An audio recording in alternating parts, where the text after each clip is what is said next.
Stavrides, who's going to provide us with a financial toolkit for startups. Sorry, I can't speak today. He's also representing PwC, which is one of our partners, which we're very thankful for. Good afternoon, everybody. My name is Michalis Stavrides. I'm with PwC. First of all, let me express how thankful I am and how fortunate I feel for being around you. It's been, over these 2 days, it's been quite refreshing for me to be amongst you youth and seeing people, young people, very interested and very eager and driven to become the next generation of entrepreneurs. That's fantastic. And especially in these difficult times that our economy faces, you is what we need. And go after it. That's my starting message for you. This presentation will look at the 4 stages of growth, from startup to the early stage to growth, and then finally to exit. And we're looking, and the aim of this presentation primarily is to give you some practical things to be aware of, to be conscious of, that you're going to face in your life as a new entrepreneur, irrespective of the area that you are dealing with. I will allow some time for questions in between stages, and obviously we'll leave time for questions at the end. So, startup. Where are you? You might be in a stage where you have an idea for a revolutionary product or service that you think you can change the industry and the marketplace. You may have even attracted some finance from your parents, friends, family, or even investors to help you kickstart your idea. And it's very, very critical now that you achieve a commercially viable product as soon as possible in order to take advantage of this market opportunity. So it's time to start thinking and plan ahead. We're going to focus on 3 areas. So obviously, there are a lot of things to think about, and a lot of my other presenters in the conference have addressed various issues. I'm going to touch on 3 things that I think are quite relevant and are quite practical. The first one is your legal structure, the business plan preparation, and the financial plan. 3 things. The first one is your legal structure. Irrespectively of where you're trading, whether this is in Cyprus or whether this is in any other European country or the US, you will need quite soon a legal vehicle in order to operate your idea. The most friendly and the most relevant, especially in the life of a startup, is the private company. It's the notion of a private company. You may be aware of it. I'll just highlight a few benefits of it. A private entity is a separate legal entity, so it gives the benefit of separating immediately your business activities from your personal finances. It gives you more structure and diligence in running your business affairs. It definitely adds credibility to your business idea when you're talking to other associates, other business associates, bankers, potentially investors. And because it has a separate legal identity, all the contracts that you're going to enter, whether this is with suppliers, customers, associates, even employees, will be performed with the company. And one of the key benefits of it is that it also allows the legal vehicle that will allow you in the future to bring new investors in. New investors need to come in to a business, to a legal structure, and this is the private company at this point. Obviously, one of the greatest benefits of this is the limited liability of shareholders, which essentially means that if something goes bad, creators of these people who you owe money, who the company owes money, cannot come and go after your personal finance, unless of course you have put that at stake when and you raised security against the law. Okay. What I want you to take home from this slide is A, there are benefits of having a private company, and you should start considering it. And B, which is all this slide, and I'm not going to spend more time on that, other than saying there are responsibilities against the law, be aware of them, be conscious of them, because yes, there are benefits, but also some things that you should be conscious, and especially your responsibilities against the government. And that means preparing audited financial statements and every year.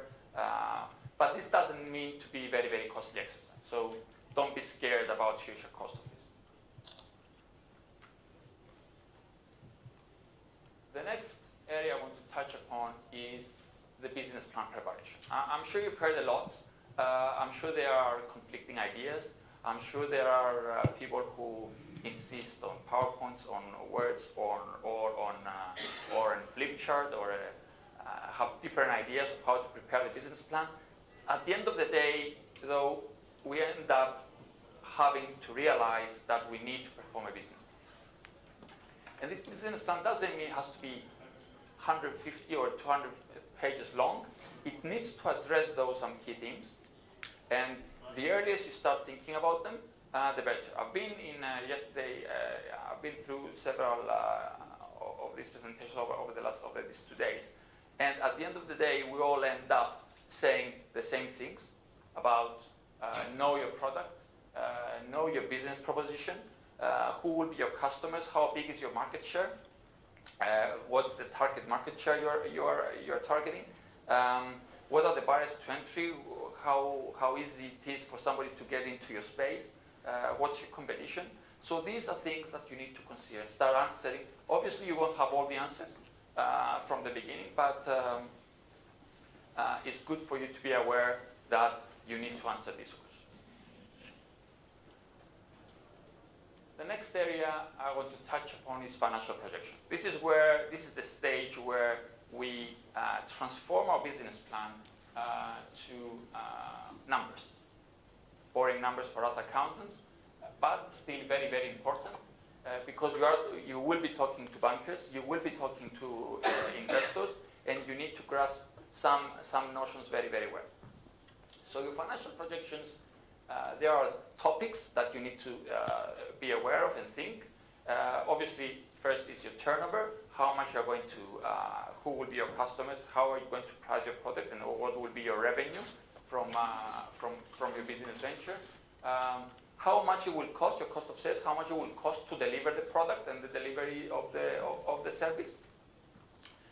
Obviously, there are additional expenses that you need to consider, your general overheads, your rent, your telephones, your electricity bills, any professional fees, any legal fees that you're going to incur in your venture. So you have to take into consideration that you have these expenses in order for you to be aware that you have to price your product accordingly, because you need to cover your expenses. And of course, the financing expenses. How much will it cost you to finance your investment, to finance the repayment of loans and interest on overdrafts. Another big element of financial projections is the capital expenditure. And that's, we're talking about how much it will cost you to buy computers, servers, furniture. I will stay on one word that I heard yesterday, which is very, very wise: frugality. Don't overspend. Don't spend on matters that have low. Don't spend much on items that have no value, and will not drive the delivery of your service. I was looking at some lessons learned from a startup. There was a startup, I can't remember its name, and they spent $500 for providing a great chair to each one of its employees. Obviously, it didn't last. I don't know whether the employees took their chairs with them, but it didn't add to the service or the product of. So I would say keep it simple, but things that you will need, you need to be aware how much they cost and how are you going to finance them. The next one on the page is working capital requirements. This is the impact that of any difference between the timing that you collect money from your customers compared to what you pay to your vendors. I'll make a simple example for you. Let's say you are a supermarket. If you're a supermarket, people come in, pay in cash, so you get the money from your customers immediately, and then you have 3, 30, 60, 90 days to pay your suppliers. That's a fantastic situation to be in, because you have the cash and you hold your cash of your customers, and you can pay your suppliers later on. But if you are in a B2B position, most likely it will be the other way around. You will need to pay your suppliers earlier than what you're going to pay earlier than what you're going to receive money from your customers. So there is a gap there, and you need to be aware how much it is, because it will have an impact on your finance. And of course, financing, which means what's the required loan, what's the required equity investment that you will need to finance your operation over the next few months and a few years. All these financial projections lead to 3 main statements. I'm going to show them very, very briefly, but I don't want to bore you. The income statement, the statement of financial position, the statement of cash flows, and I will mention a bit more on sensitivity analysis and the importance of it. This is the income statement. Remember of school, I'm not going to spend much time on these statements. What I want to emphasize, though, and I want you to take with you, is that this is the statement that shows all your revenue and all your expenses. And at the end of the day, it will show a profit or a loss. Initially, we will expect that as a startup, you may show a loss, but hopefully very, very soon, you will start showing profit. Showing a profit doesn't mean you have cash in the bank. And that's perhaps the only thing I want you to take from this slide. It's great to make a profit, but it's critical to transform that profit to cash. The next one is statement of financial position. Some may be aware of, some may know it as business balance sheet. This is the top part of a balance sheet, of a statement of financial position, shows what you owe, what are your assets. And this includes all your property, all your buildings, your computers, your intellectual property. Any stock you may have or may not be applicable to tech companies. Any balances you have outstanding from your customers, and any cash you have in the bank. At the low end, it shows to whom you owe money and how much you owe.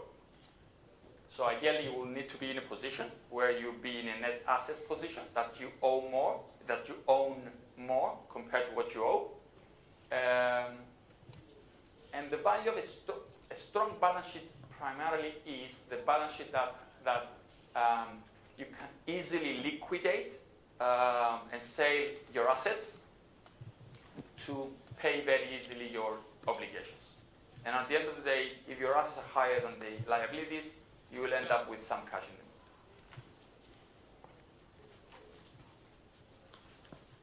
The statement of cash flows is the missing part, and that's cash. So this statement shows if you are actually making cash, or if you have any cash deficits. Okay? So you start with your operating profit, and that's your profit and loss, and then brings the impact of working capital. So any gaps you have on your financing requirements, any payments of tax, any money that you paid over the year to buy the computers and the servers and the desks, and any funds that you have to repay as loans. Maybe your friends gave you a loan and they wanted to repay it in the next year, and this is where you need to show that you have actually need to repay that, or in the future that in year 2, for example, you need to repay that loan. So in year 2, I will have a significant deficit of cash, and I need to find ways to finance. Okay? So that's all I want to say on the cash flow. And the last part I want to touch upon, which I think very, very important, is the sensitivity analysis. People tend to forget the value of the sensitivity analysis. This is where you twist your financial projections, you twist the assumptions, and you see what's the impact of a change in the three sets of statements that we saw before. And there are perhaps two ways of doing it.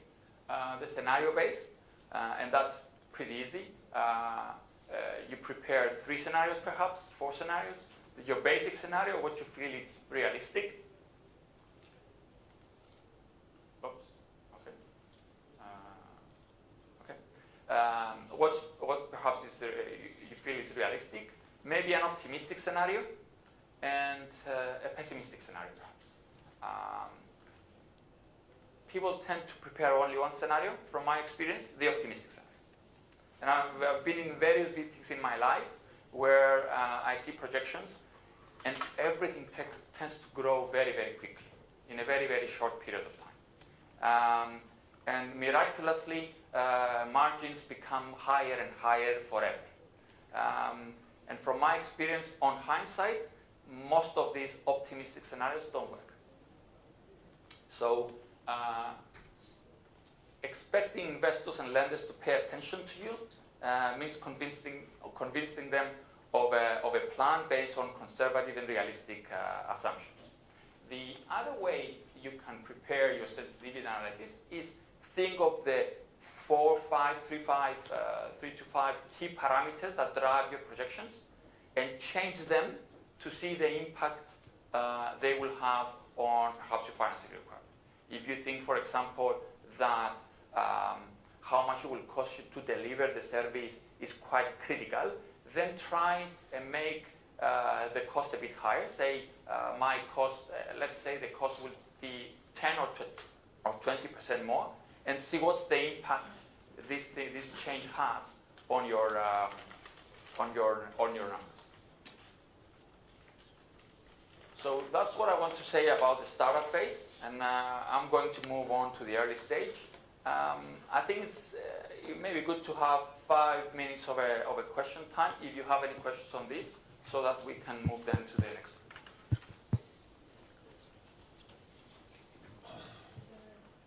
The lady there. Yeah.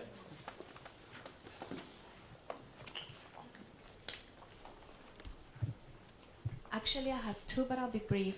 One is you said you shouldn't overspend, but how do you know that you don't overspend? For example, the easy thing is don't invest in offices if you can work from home, but maybe you need to invest in some software or some other tools that you need to in order to progress your business. How do you know how to overspend? Second one, lots is being said about loans for SMEs. There could be, let's say, a gap. You prepare a business plan, but it's not complete. What are the parts that you can get away with it if you're not ready? And what are the must-haves? Otherwise, you will fail getting your application approved. Okay. Your first question, how do you know you don't overspend? Obviously, as you said, there are things that are quite simple to judge objectively whether this is necessary or not. On the things you don't know, I would say ask, seek advice from people who do know, who have done it. And they will know, for example, if the investment in this type of survey is necessary, or whether this can be prolonged, or whether this can be taken forward, pushed back. I would say that's my key advice. Ask around, seek help, and don't afraid to ask people who have done it before and they know it on hindsight. On your second question on loans on SMEs, I would say it's critical that you have your cash flow, and critical that you have the 2 or 3 year projections on how you're going to move. Again, based on realistic estimates. I would say these 2 are quite important. And I will urge you to do that sensitivity analysis, so that the person who is giving funds is more comfortable that if something goes bad, you'll still be okay. People are not very interested about the optimistic scenario when they are at the early stage, but more of the pessimistic scenario. I've been to a meeting with some bankers once, and we had a case. It was a very, very good case, a very cash-rich company, and they insisted on doing 2 or 3 even worse and worse scenarios to get even more comfort that things will be in order if something goes wrong. Yes, I suppose that the most difficult part in the financial planning is to make the projections of sales. Can you speak a little bit more about how we approach this problem, or if there are any group of parameters that is good to consider to project our sales or customer number? I would say customer research is number one, and your market research. The more you know about the market and the more you know about your customers, the more likely is that you will have some information on how much they are willing to spend, how big is the market that you are addressing. What if, for example, I get 1% of the market share? What would that be? That's one way of addressing that. Customer research and a lot of research, market research. Also look at people who are more or less engaged in your field and see how much they are doing. Because if you see another idea which is or similar or engaged in the same, and they make 100K revenue, and your market share is the same, your target market is the same, maybe it's a bit unrealistic to think that you're going to do 2 million, unless you have a fantastic product compared to them. Another way of doing it is that prepare your costs first and see how much you will need based on those costs to be on top. Looking at it from a reverse angle. Look at your expenses, how much it will cost you, and then do your revenue as a balancing more or less figure, but then judge that balancing figure whether it looks reasonable, whether it's realistic, or whether this is something that you cannot achieve.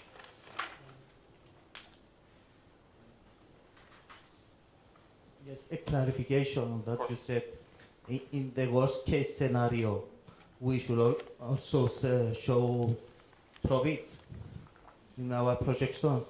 If your pessimistic scenario is indeed a pessimistic scenario and it's a reasonably pessimistic scenario, and you end up with profits, fantastic. That's great. I mean, this is what people want to see, but that doesn't mean that you need to prepare your pessimistic scenario in order to show profit on the first year or the second. But you have to be genuine, because people who are involved in the process of assessing this can understand, can read behind words. If you are realistic and you prepare a reasonable pessimistic scenario, and if it shows profit, fantastic. If it doesn't show profit, you need to think what you need to do to manage that loss. In that case.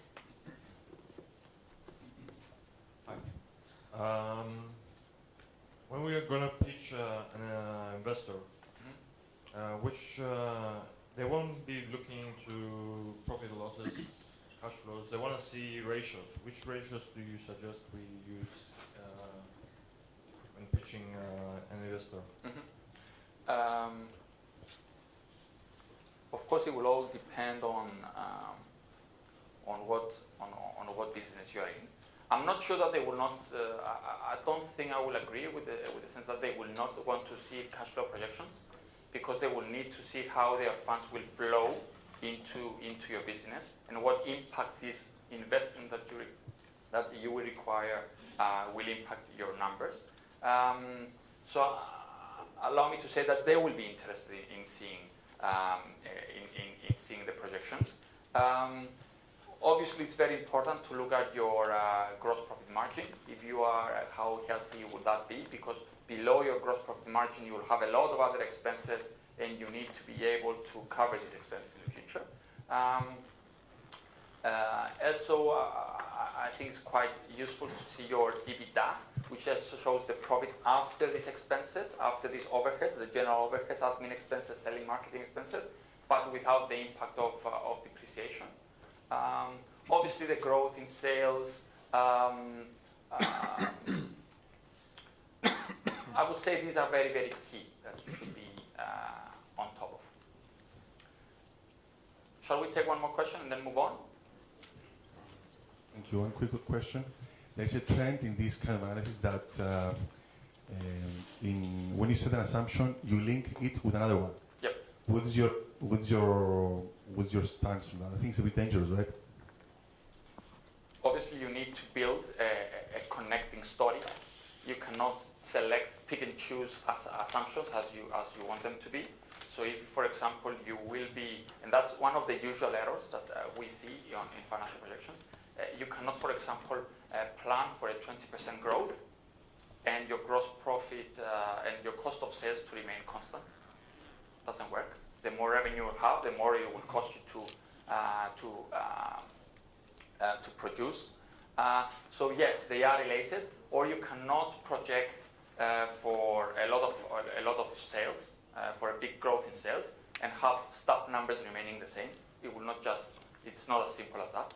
So yes, things are connected. Assumptions are connected to each other, and that's what is perhaps addressed in the scenario base, and of course in the sensitivity analysis in general. You have to change parameters consistently.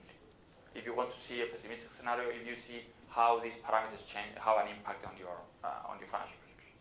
Okay. Shall we move on? And I think we'll have time for a presentation later on, for questions time later on as well. Okay. Now we're on the early stage we're on the early stage where you have finally a viable product or service with real potential. You have secured sufficient financing to support product development and enable you to grow. And you are, of course, now focused on market research to make this product even better and refine your product and achieve a success in the market. What I'm going to say here is make sure you'll deliver, but don't forget about some very basic stuff that will hinder your process if you don't think about it. And the two areas I want to touch upon are compliance, the big scary C word, and intellectual property. I'll go very quickly through the compliance slides. I don't want to tire you, but I want you to be aware that these things exist. And being a startup doesn't mean that you operate in a different space than any other business. Compliance. As a new company, and as any company, you need to comply with the company's law, direct tax, indirect tax legislation, that's VAT, employment law if you employ people, social insurance law, and of course any rules and regulations that are specifically related to the space that you're operating. Failure to abide with legislation is likely to become a major deterrent to your company's future growth. It's a boring element of your life as a businessman, but it is a vital area that you should be on top of, even if it's not the most exciting part of what you like to do. I'm going to touch a bit upon income tax legislation just to build some awareness and nothing more. If you're a tax resident company in Cyprus, if you operate in Cyprus and your management and control, you manage and control your company from Cyprus, that means you are taxed in Cyprus for your worldwide income. So even if you're making income in the UK, if you're operating in Cyprus, you will be taxed in Cyprus. That doesn't mean you will not be taxed in the UK, but of course there are rules that will allow you not to be taxed twice. What is taxed? All your profits are taxed, your trading profits are taxed, any rental income, any royalty income you have, interest income, etc. The current tax rate in Cyprus is 12.5. However, if you are a Cyprus owner and you live in Cyprus, you have an additional 17% on your dividends. But what I want you to take with you is that there is a very low tax basic rate in Cyprus. And of course, in order to reach to your taxable income on which this 12.5% will operate, you have the right to deduct all your expenses that have been incurred wholly and exclusively for the production of this income. And as a startup, this is quite useful. Obviously, in the first years, it is expected that you will have some tax losses as a company, and you can utilize these tax losses and set them off against future trading taxable profits for a period of 5 years. So if, for example, in your year one, you have made a taxable loss of 50, and in year 2 you make a profit of 100, you are allowed to bring this loss forward, deduct it from your 100, and only be taxed on the 50. Okay, basic stuff for you to be aware of. Social insurance legislation, that's particularly applicable if you have employees, but even as a single employee of a company or a two-employee company. If you agree with somebody that you're going to employ, that you're going to pay them €1,000 a month, bear in mind that you have another 11.5% on employers' contributions, and that covers social insurance fund, redundancy fund, industrial training fund, and social cohesion fund. These are social insurance related funds, and they're important because it allows people to have a pension at the end of their workable life, or get something back when they are made redundant. So what I want you to take on board with you is that it is critical that you abide with social insurance legislation, and important to make your contributions as an employer month in, month out. The next technical part is the VAT legislation. I've been an accountant for 15 years now. It's still an area that I don't feel very comfortable with. What I want you to take with you is that it's quite technical, it's quite complex sometimes, so you need to take advice on how you deal with it. Essentially, VAT taxes consumption. If you're a company that is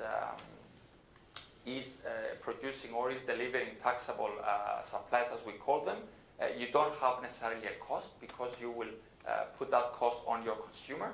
And this is shown primarily by this example where, let's say you are business B, where you're in the middle between your supplier and your consumer. Your supplier will impose VAT 19% on his sale price. You will put your margin on top, and you will charge. So you'll put a 20 on top of 100. You will impose a 19% to your customer. Your customer will pay 142, which is essentially your 120 plus the VAT on the total 120. So you're not exposed to a cost. Your customer does. If you go to a supermarket and you buy your groceries, you will be the final person who pays the VAT and cannot recover it. But the supermarket who buys these groceries from another producer and sells them to you has the right to recover the VAT that is paying on these supplies. And I'm not going to spend any more on this, other than saying that the key rate to remember is 19%. So this is particularly important when you impose your price to an end customer who cannot recover. There is an additional 19% you have to think about. So if you're doing your financial projections and you feel that €100 is your right price, bear in mind that your end customer will pay, if it's a consumer, will pay 119. So if it's 119, it's quite, and they cannot recover the 19. So think how feasible will be for you to charge 119 and for somebody to buy your product. Okay. And another number I want you to be aware of is 15,000. A number I want you to be conscious of, that if you're producing taxable supplies of that value, that means you will need to be registered. At the end of the day, what I want you to take home from this presentation is seek advice, because you don't want to end up in a position where you should have registered with the authorities 2 years ago and facing now a big liability that you have not planned, plus penalties. The next part I want to briefly discuss, intellectual property. I'm not a lawyer myself. I've been lucky enough to be in another presentation earlier on where one of my fellow presenters discussed this in quite detail. It's very, very critical. I'm just going to re-emphasize what was mentioned to the previous presentation. It's critical that you have a strategy on how you address your intellectual property rights, and you need to seek advice from professional people on how you protect your intellectual property. because you don't want to be end up in a position where you have an idea, you didn't safeguard its rights, and then somebody steals your idea and moves forward and takes the fruits of your work. The other thing I want you to take with you is that Cyprus has a fantastic scheme for holding intellectual property in terms of tax. So it gives you the legal rights to protect, it enables you to protect your legal rights of intellectual property, but it also allows you to have a tax-efficient structure while holding this and earning revenue. So I'm just going to mention a couple of percentages. Any revenue you have from your intellectual property, any net income you have from your royalty income can have an 80% automatic deduction. So you will be taxed only on the 20% of your profit from your royalty, and not the 100%. So that's pretty good, because it allows you to have an effective tax rate on your royalty income on 2%. And this is also important when you decide to sell your intellectual property, because again, any gain you make from the disposal of intellectual property will allow you to get an 80% deduction and only be taxed on the 20%.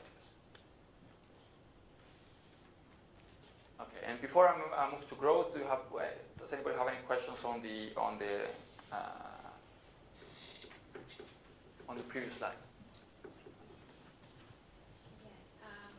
Question is, it's good to have professional advice, especially from the financial part and the legal part of it. Question is, will you invite investors to be co-founders? Will you invite these professionals to be co-founders? Do you ask an investor to give you feedback, or do you get investors to look at control? What would be your advice to a client coming up to you and tell you, I need this, but I don't know what's the best way to go about it? You do have a personal interest of the company, but let's say you can go in partnership. Okay, I will definitely be impartial. There are areas that you are not going to ask your investor, and that's the more technical parts. The legal and the financial. Okay, that's obviously things that you need to talk to lawyers, you need to account business consultants and accountants. As I said, don't be afraid to ask potential investors what they are looking for. Don't be afraid to ask fellow people who are in the same spectrum or in the startup world to share their views. But as a businessman, at the end of the day, you will need to make some difficult decisions, and that's to select who you're going to trust. Yeah, it's great to get advice from a lot of people, and complement this advice with expert advice from the professional world, if it's of course relevant. So when you select your professional advisor, read their credentials, ask in the market how they are considered, and don't always select on price. That's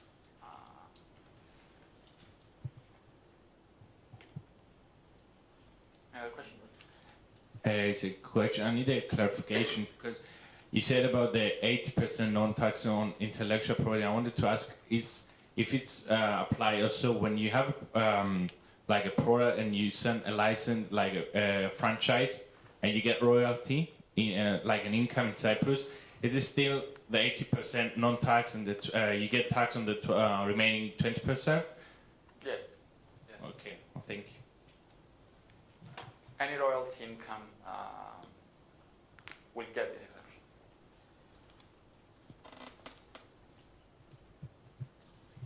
Okay, shall we move on? So we are on the growth stage now, where your business has secured sufficient funding to go to the market and drive market share.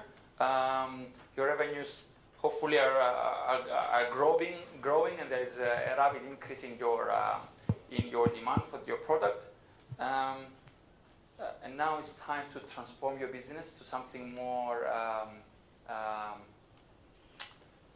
let's say, how historic businesses work. I know that this will not sound very exciting to you, but if you want to grow, you reach to a point that you need to start behaving like a company of the past, to some extent. So, first of all, you need to transform yourself. You, as a founder of the company, need to transform to a visionary leader and an effective manager, because you won't be able to do everything. So you need to be able to manage your people and guide them and give them a strategic direction.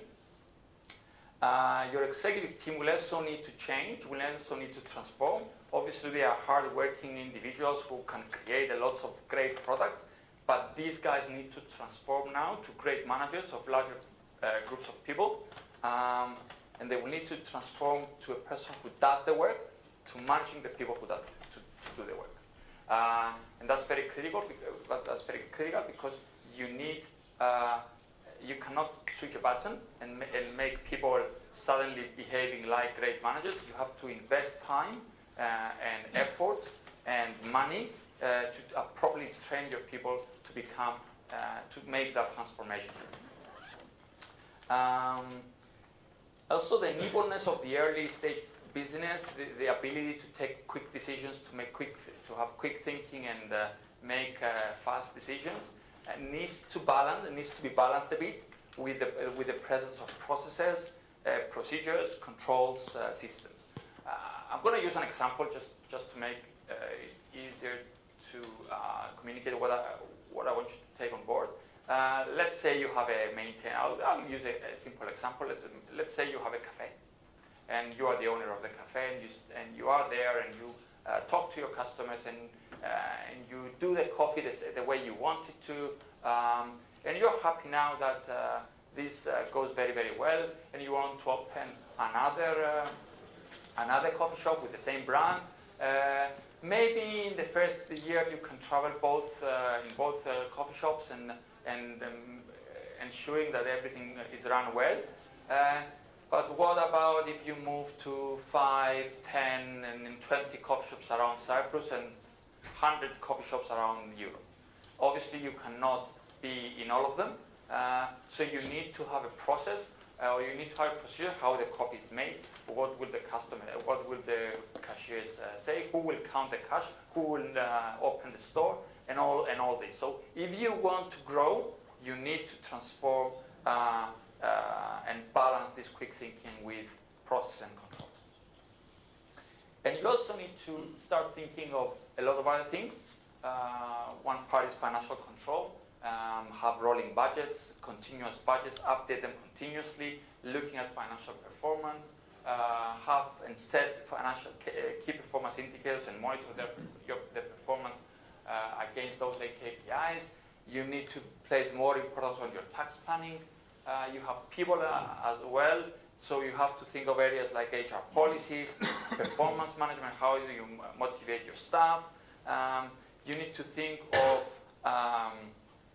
governance issues, who is in the board of your directors, who reports to the board, who is responsible for what's your organization structure, who is doing what, who is responsible, who is accountable for all the things that you have there. And of course you have to have a proper internal control system where you need to have procedures. You need to start thinking about operational KPIs, not just financial KPIs. You need to have system controls and all that. Okay?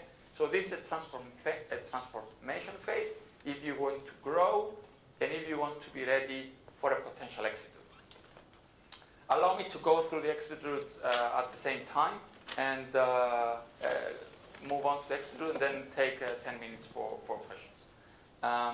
So on the exit route, you have established a successful business. You now have a proven track record of revenue. Your revenues are growing, and you want to capitalize on this and realize part or perhaps the full of your investment. So you need to take some actions to maximize your deal value and the sale of your business. What we are going to look at is some key methodologies in valuing your company, and just to raise awareness on that, and the Ipo Readiness Diagnostic for people who are interested in proceeding to an IPO. So the key methodologies that are around is the discounted cash flow model, the market comparatives, and the net assets valuation method. Few words on each one. The discounted cash flow is based on the premise that the value of your company depends on the present value of your future cash flows. Obviously, if you're making profits and cash in 10 years' time, it doesn't work the same as now because there is the element of inflation and risk. So it's the net present value of your future cash flows that will be generated from your operations, discounted at the rate that will reflect the riskiness of these cash flows. The second key methodology is the one of market comparatives. This is where the premise is that the value of your company depends on certain financial variables. So the price of your company depends on how much revenue you make and how much time somebody is willing to pay, and the price that somebody is willing to pay depends on a multiple of your earnings, or a multiple of your book value, or the sales, or your profit before interest and tax. Okay, and the last one is the net assets. Is the one that's more rarely used. Is the premise? The net asset is based on the premise that the value of the company is what you have now. Is the net asset position what you have now, ignoring the future. Okay. One easy example I can think of where the net assets method is used is where if you are a property company, for example, and all you have is a lot of property and you don't do anything about it with this property, so the value of your company is the value of that property, less your liabilities, any loans you took in order to buy it. And last but not least is the Ipo Readiness Diagnostic. This is one of the methodologies that we are following at PwC to prepare somebody who is interested in, to prepare a company who is interested in going through an IPO. So before you start and going to the market and requesting funds, you need to be aware that you need to sort out your company in multiple areas. So because the future investors will need to see answers to all these questions. And for example, one thing that needs to be addressed is strategy. This is where we talk about the vision, the mission of the company, whether you have a strategic and business plan, whether you have a business plan, whether you have a proven financial track record that people can see the past and gain some confidence of the future. There's also need for a transparent tax and legal structure, for people to be clear on who's behind the company, the tax structure this company is based on, and this needs to be flexible. And the management reporting lines, who reports to what, who is responsible. Also, the executives' motivation plans, how are you going to retain your key talent and your key management. A third element of the Ipo Readiness Diagnostic is the corporate governance element. Who is in your board? How big is your board? How many members it has? Or what are the committees? Who constitutes each committee? What does the board? What are the matters that are brought to the attention of the board? Surely not all of the matters are managed by the board or managed by management, but some issues are important enough to bring them to their attention and to the decision. The decision is at the discretion of the board. Potential investors want to gain comfort about your ability to have timely and accurate reporting, so they want to ensure that you have the IT infrastructure, the finance team infrastructure to deliver this information. The transparency and disclosure, they want to see that everything is transparent, that you have selected a proven, you cooperate with proven auditors and accountants, you have you have a good track record of investor relations, and you prove to them that you're going to treat these relations with care. And of course, your past reputation and corporate citizenship. This is where we talk about the code of conduct, the fraud and risk management policy, your CSR activities, and all that. So the message I want you to take with you is that things are connected from the beginning until the end. And the earliest you start thinking of all these things, the better and the more prepared you will be for the future challenges that you're going to face. I will leave you with one quote. Don't wait for inspiration. It will not come from from God. take action, and the action will bring that inspiration. And finally, I just want to tell you that we are here to help. We're committed in promoting entrepreneurship. As I said, I'm very excited from being here, and I look forward to any questions you have and any discussions that we have after the presentation. Thank you very, very much.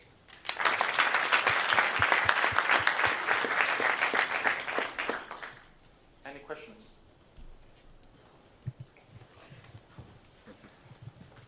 Hi. With regards to startups and financial plans and presentations to VCs, I guess one of the things, just get your view on, but why present a 3-year plan when you probably have no idea what's going to happen down the road? What's more important than presenting a plan that gives you maybe a 6-month or a year's projection because you know roughly what's going to happen then? But to predict, to provide, why necessity for VCs to always see 3 years and 5-year plans? I just don't understand that logic. What I'm saying is that you will need, my answer to that is that you will need to adjust your projections depending on who you are presenting to. So if, for example, you are looking into a 2-year plan, you need to show the 2-year projections. If you're looking on, you're in a very early startup phase and you need the cash to move forward your idea, obviously nobody will care about the 5-year plan. I agree with you. The emphasis should be placed on a more short-term plan. But the earlier you think about the future, the better. But I agree with you. It depends to the audience that you're going to present and the funding that you're going to receive. If you're presenting your case to a bank, it has a different meaning compared to a VC. I agree.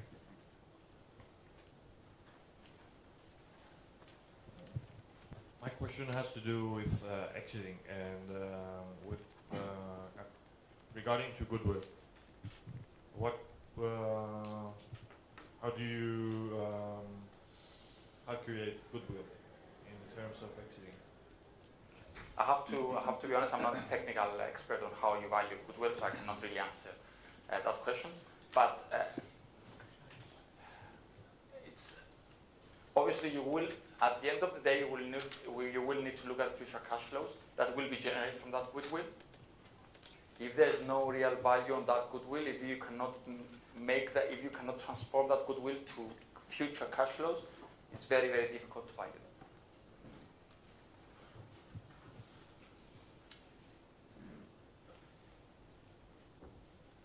Hi. My question is more in terms of how do firms like PwC and other accounting firms can assist startup companies, young people that don't have any income as yet and need to be educated on financial planning or basically entrepreneurship. How does a firm like PwC help the local community providing these sort of assistance in a cheaper or free way? Because we feel this is very important, we have committed ourselves to help young entrepreneurs. I'll just mention a few things that we're doing at the moment that may be of relevance to and use to you. We have entered into an agreement with the Cyprus Business Angels Association. I don't know whether you're aware, they have created a very nice space where people can enter with a low fee and they can utilize the facilities of that and without the need of renting spaces and buying infrastructure. And what we are planning to do through that is to make some presentations and make some skills building workshops for free to help young entrepreneurs who are in that capital impact to ready them, let's say, about the future. What we are doing is also is we have recently we're entering a sponsorship last week with Risalis Lead. They are an organization who will run a competition among startups in the area of clean technology. And what we are going to do there is provide mentoring and support throughout the competition phase. We're also moving to schools through the sponsorship of Junior Achievement. And again, this is an area where we will ask new kids to prepare a business idea and deliver a business. And again, we will provide mentoring on that. So at this stage, there's a lot going on mentoring and presentations and skill building workshops. And hopefully we'll have some additional things to announce later on. I don't know, you want to... With capital impact, I think we have also agreed Yes. heavily discounted prices Indeed. compliance in the initial stage. So for the people who participate on the capital impact, we have agreed that we're going to offer a very low price to help young entrepreneurs at low cost to promote their idea. All right, thank you very much, Michalis. Thank you. I'd like to inform you that, oh yes, round of applause.